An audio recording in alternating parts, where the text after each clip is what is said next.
Most people think that having a debt is a bad thing, and it indicates that they are in poor financial condition. Now, even if you are in debt, it doesn't mean that you are in poor financial condition. Why? Because debt can either be good or bad. For this topic, let me discuss what a bad debt is.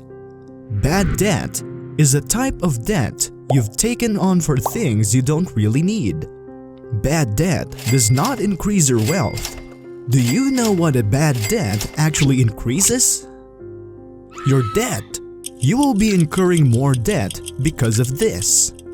Getting in debt through the use of credit cards is an example of a bad debt. Why is that? It is because this plastic can ruin your financial health. Interest rates are actually silent assassins of your financial being. Let's go back with James, Ashley's boyfriend.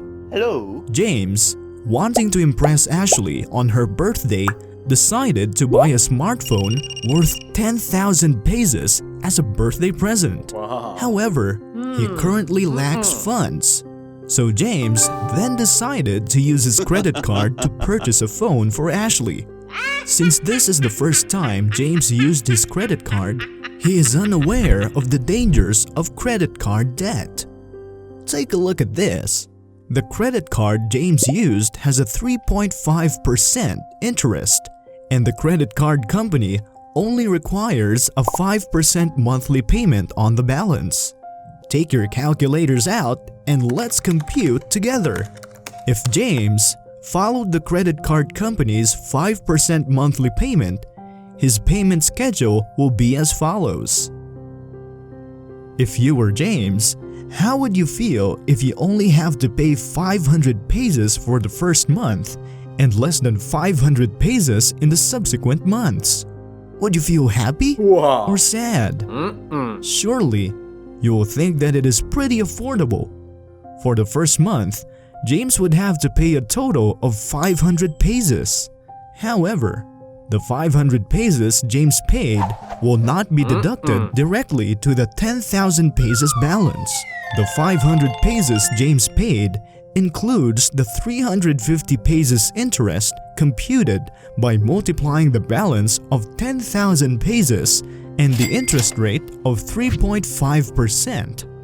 When you reduce 350 pesos interest to the 500 pesos paid by James, the balance left would be 150 pesos, and that 150 pesos will be deducted to the 10,000 pesos balance.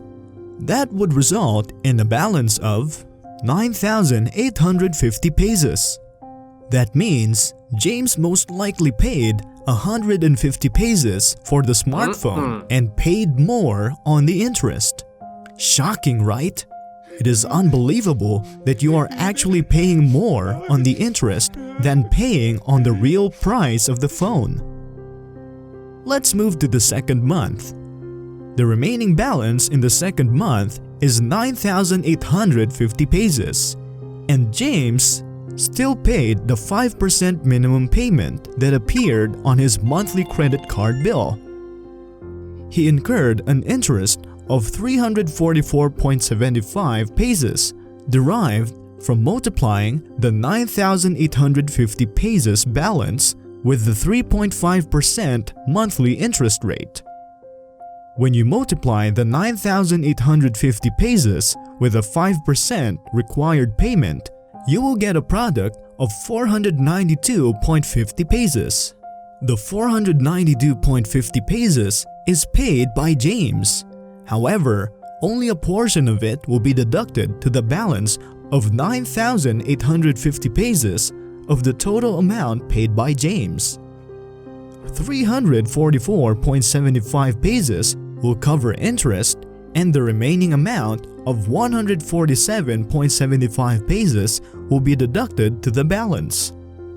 James, who is not aware of the computation of his credit card interest, is actually paying a substantial amount of interest.